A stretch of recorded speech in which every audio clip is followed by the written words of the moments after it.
দীঘা খুব প্রিয় একটা জায়গা, খুব সুন্দর মনের মতো জায়গা বাঙালিদের।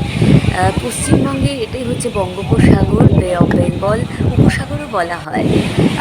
দীঘার সমুদ্রে একাকি বসে কাশছি, ঠান্ডা লেগেছে, যে গলা বসে গেছে দেখছো, ভয়েস ওভার করছি, পরে সমুদ্রের রূপ দেখছি। আর তারপরেই অনেক দিন পর আবার সমুদ্রের ডাকে চলে এলাম। হ্যাঁ, সমুদ্র দেখো কি গর্জন, কি সাউন্ড, কি সুন্দর।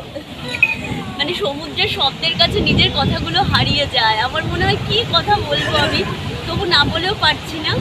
মানে কালকে হঠাৎ ফোন পেলাম, মানে আমাদের একটা বিজনেস চলে, যেরকম আপনি কাজ হচ্ছে তুমি আসতে পারবে, আমার একটা অডিশনও ছিল। তো ওটা অডিশন সেরে আমি চলে এলাম বাসে করে। জানোই তো সরকারি বাস ফ্রি, আর ফ্রি পেতে আমার ভালো লাগে, তোমরা তো জেনেই গেছো। ফ্রি খিচুড়ি, free mid day meal, free সরকারি বাস। তো তারপরে চলে এলাম দীঘাতে। এবার সত্যি দীঘা অনবদ্য, অনেক সুন্দর, অনেক সুন্দর, মানে কি খুব খুব খুব সুন্দর। যত ওর প্রশংসা করি ততই কম মনে হয়। তো এসে সমুদ্রকে দেখেই মনে হলো সত্যি আমার তো রিয়েল লাইফে কেউ নেই। কালকে রাতে বসে বসে ওটাই ভাবছিলাম, নো প্রেমিক, নো স্বামী, নো বয়ফ্রেন্ড। এত বয়স হয়ে গেল, বুড়ি হয়ে গেলাম, কাউকে জোটাতে পারলাম না পৃথিবীতে বাস্তবিকভাবে। তো তখন ভাবলাম সমুদ্রই আমার সব কিছু। রিয়েলি সমুদ্রকে পুরুষ ধরা, মেয়েকে নদী।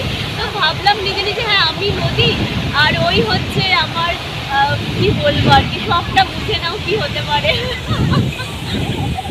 যা মানে সিরিয়াসলি, মানে এগুলো ভাবনার কথা, বাট তবু তোমাদের সাথে শেয়ার করলাম। তোমরাও আসো, সময় যখন যেটুকু সময় হয়। অবশ্য এটাও ঠিক, অনেকে সমুদ্রকেও পছন্দ করে না, তার থেকে তাদের কাজকে বেশি প্রায়োরিটি দেয়, মানিকে বেশি প্রায়োরিটি দেয়। হতেই পারে, এক একটা মানুষের কাছে এক একটা। কারণ আমাদেরই একটা ফ্রেন্ড আবার চলে গেল বিকেল, আমি আস্তে আস্তে শুনলাম সে আজকে জয়েন করবে অফিসে, তাই চলে গেল। মানে সমুদ্রকে না দেখার, আমি এতটাই পাগল, আমি সমুদ্রকে দেখার জন্য চলে এলাম। মানে এই পাগলামিটা আজ থেকেই হয়তো ভালো আছি একা,